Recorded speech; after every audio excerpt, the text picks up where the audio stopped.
Okay, so we also have a small bob tip to keep in the bag.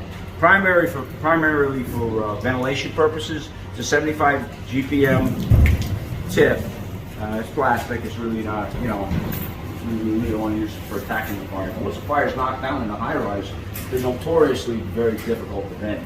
And we have a window opening that we can operate from. We'll just go and use a fog pattern. Like we normally do a wide fog pattern and use it as a ventilation tool. So we're going to open this up.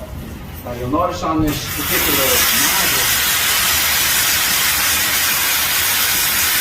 it does do a nice wide fog.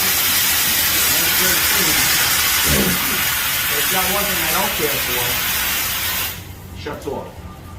Okay, so you know, if you haven't, you know, if you're not sure what's going on, you don't think it's working, I can make sure this one actually shuts off on the full fog to this. And you can feel you're going a little bit from the